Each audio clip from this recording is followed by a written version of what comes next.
Columnist in town said it's time to trade. John McClain said, listen, let's move off Deshaun Watson.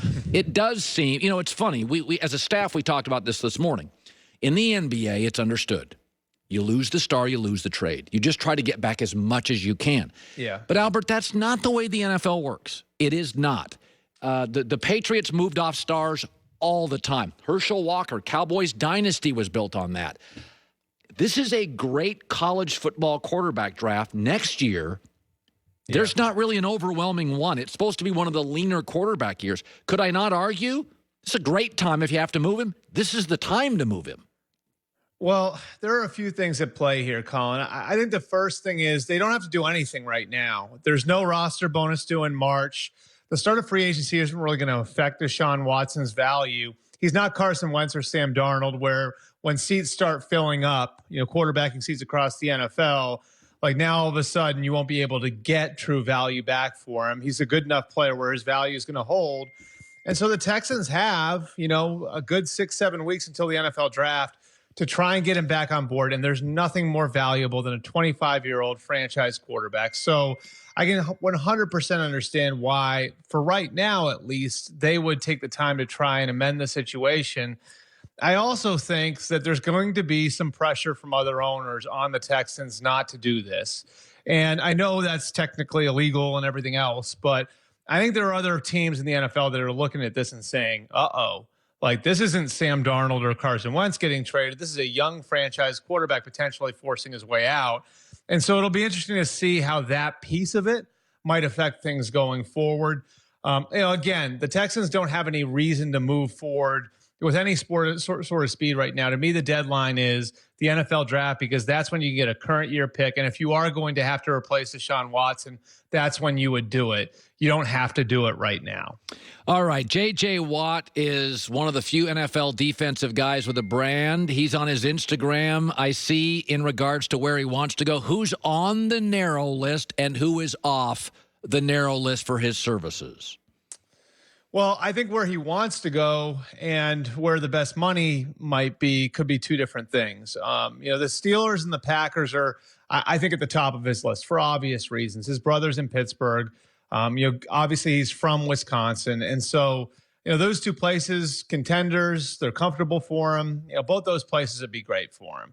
The question with both those places is what sort of cap space do they have to make it work for him financially? And really, that's a moving target for both those teams right now because we don't know where the salary cap is going to be, which I think has sort of delayed a little bit of this process for him. Now, you could look at other teams like Indianapolis, like Buffalo, like Tennessee, that might have a little bit more space to work with, and those teams can offer him the chance to contend as well.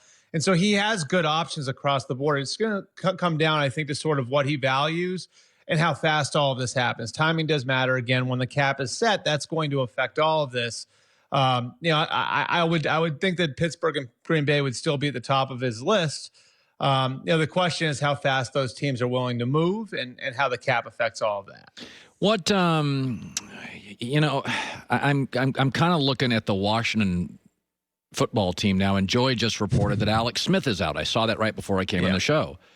And I think to myself, championship defense, Ron Rivera did a great job early, bad division. You get a decent quarterback, you could run on this thing for a lot of years.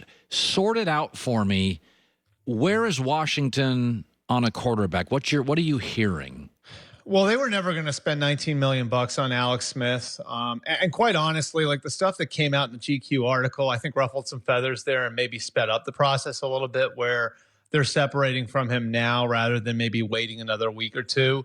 Regardless, he was not going to be there on that number. And I do think that they feel comfortable right now with Taylor Heineke and Kyle Allen while they peruse the market. So I think they're going to look at some reasonable options. If Teddy Bridgewater becomes available, if he's cut, then, that'd be an obvious landing spot for him. He's got the background with their offensive coordinator, Scott Turner. Same goes for Cam Newton. He'd be somebody that they could kick the tires on. Ryan Fitzpatrick could be a stopgap.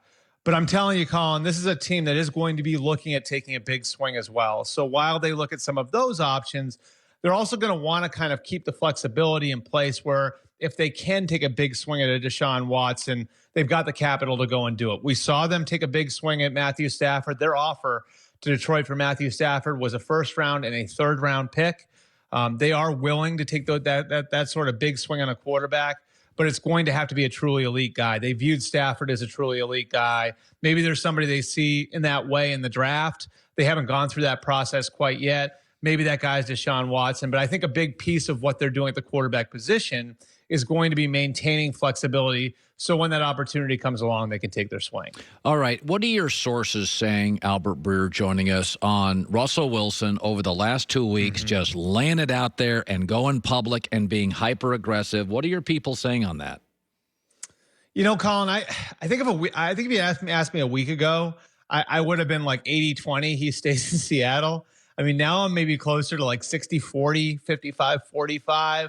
I think the Seahawks are a little sick of the drama, to be quite honest with you. And it just feels that way to me right now. Like, they're sick of dealing with this year in and year out and having to hear about these things, through the media, through different shows that Russell Wilson appears on. And, they did meet with him after the season. Russell met with his team.